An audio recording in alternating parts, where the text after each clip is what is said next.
আমি প্রথম দিকে বলে দিয়েছিলাম আমার নাম বড় রহমান।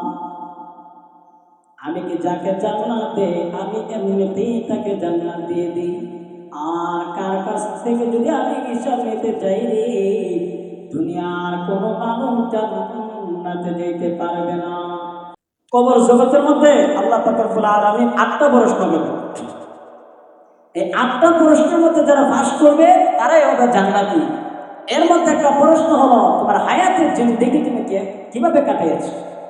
তোমাকে আমি দুনিয়ায় যে একটা হায়াত নামক জিন্দেগি দিয়েছিলাম, ওই জিন্দেগিটা তুমি কিভাবে কাটিয়েছো এটা হিসাব দেও মানুষ। আর বুঝতে হবে যার কাছে আল্লাহ হিসাব চাইবো হে জান্নাতি না, হে জাহান্নামী। আল্লাহ হিসাব লই মানে হলো জাহান্নামী। কারণ আল্লাহ যদি কাউকে প্রশ্ন করে ফেলে, কাউকে কোনো কিছু জিজ্ঞেস করে ফেলে, উত্তর দেওয়ার মতো কারো কোনো ক্ষমতা না আছে। বনী ইসরাইল এক ব্যক্তির ঘটনা মনে হয়ে গেছে, বয়ালাম ইনশাআল্লাহ। বনী ইসরাইলের এক ব্যক্তি, সে 500 বছর ইবাদত করছে। কত বছর? আওয়াজ দিয়ে বলেন, কত বছর? 500 বছর সে ইবাদত করছে। এই 500 বছরের ভিতরে তার একটু গুনাহ নাই, শুধু নেক আমলই করছে। ওই ব্যক্তিটা যখন মারা যাইবে,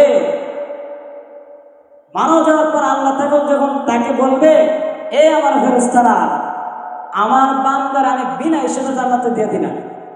ওই ব্যক্তিটা দাঁড়ায় যে করতে যে আল্লাহ, তুমি যদি আমারে বিনা হিসেবে জান্নাত দেও তাহলে আমার 500 বছরের ইবাদত গেল কোথায়? ওই ব্যক্তিটা দাঁড়ায় যাইব। তখন আল্লাহ তাআলা বলবে, ও আমার ফেরেশতারা, ওই আমার বান্দাকে নিয়ে একটু জাহান্নামের কিনারাতে একটু ঘুরে আসো। এক ফেরেশতাকে বলবে, ওই ফেরেশতা ওই আবেদকে নিয়ে জাহান্নামের দিকে চলতে থাকবে। কিছু দূর যখন অগ্রসর হইল, তখন তার পানির তৃষ্ণা লাগলো। কিসের তৃষ্ণা? পানির তৃষ্ণা লাগলো। লাগার পর ফেরেশতাকে বলতেছে, ও ভাই, আমার কলিজা ফেটে যেতেছে, আমাকে একটু পানি দাও। ফেরেশতা বলবে, এটা দুনিয়া না যে এমনিতেই তোমার পানি দিয়ে দিব। দুনিয়া তো আল্লাহ তাআলা চাইতেও পানি খাওয়াইছে। আপনি আল্লাহর কাছে চাইছেন না, তাও আল্লাহ তাআলা পানি খাওয়াইছে।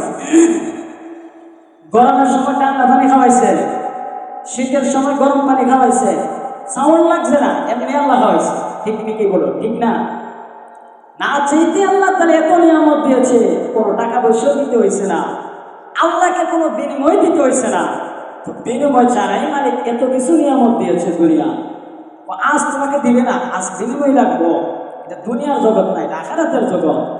আর এই জগৎটা চল নেক আমল দ্বারা। দুনিয়া চলছে টাকা পয়সার দ্বারা, আর ওই জগৎটা চলবো নেক আমলের দ্বারা। যার যত বেশি নেক আমল হবে, সেই ওই জগতে তত বেশি সম্মানের অধিকারী হবে, সেই ওই জগতে সবচেয়ে বড় ধনী হবে। আর ওই জগতে যে ধনী হবে সেটাই হলো প্রকৃত ধনী। যেই দুনিয়ার শুরু আছে শেষ না, যেখানে একবার মইরা দ্বিতীয়বার আর কোনো বাঁচার উপায় না।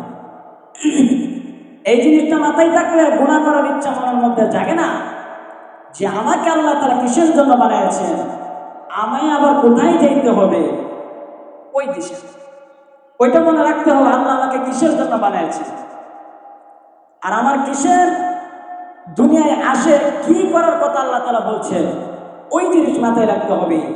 তুমি তো একটা বার চিন্তা করলা না, মালিক আমাকে কিসের জন্য বানাইলো?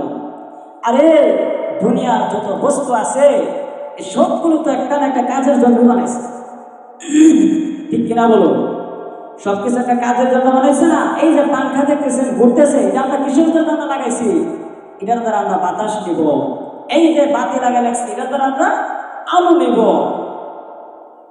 পানি, এটার দ্বারা আমরা জীবন বাঁচাইব। এই যে পাখি ফিরছি, এটার উদ্দেশ্য কি?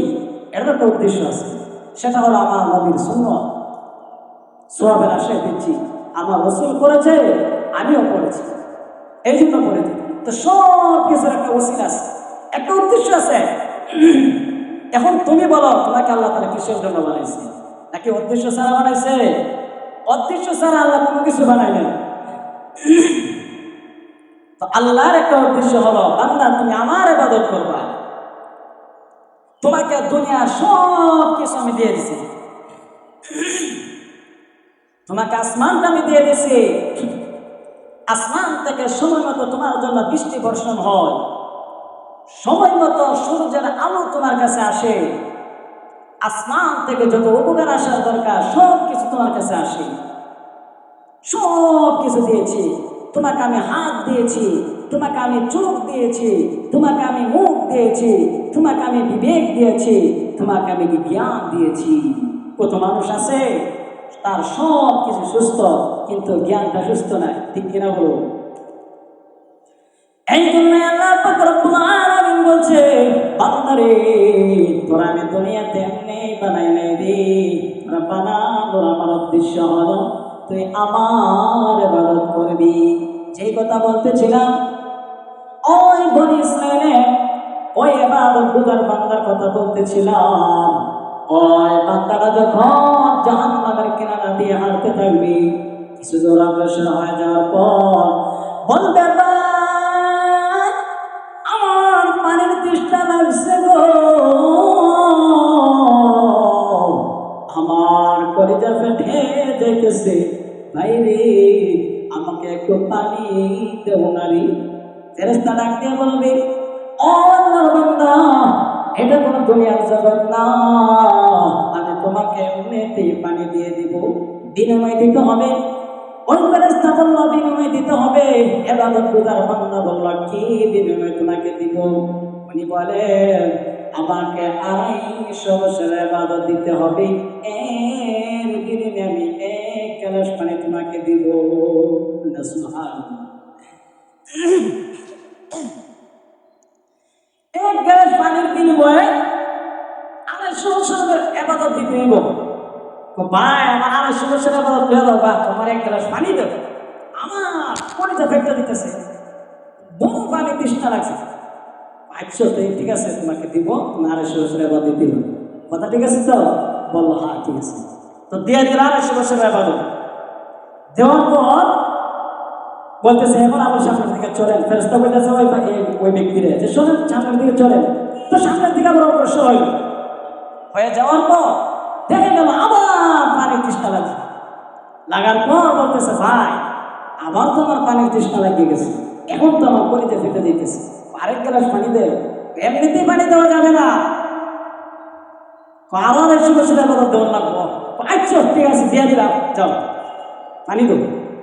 1 গ্লাস পানি হয়নি, 2 গ্লাস পানির বিনিময়ে তার সারা জীবনের নেক আমল দিয়ে দিল রে।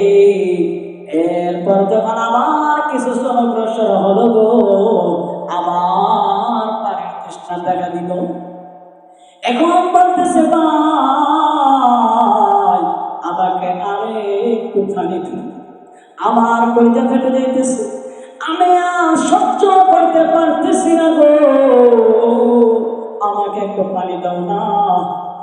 আয় ফেরেশতা বলে, না না না না, আমি আর তোমাকে পানি দিতে পারবো না, আর তোমার নেক আমল নাই, এর বিনিময়ে আমাকে কি দিবা? তোমার কাছে তো আর নেক আমল নাই, আমি আর পানি দিতে পারবো না।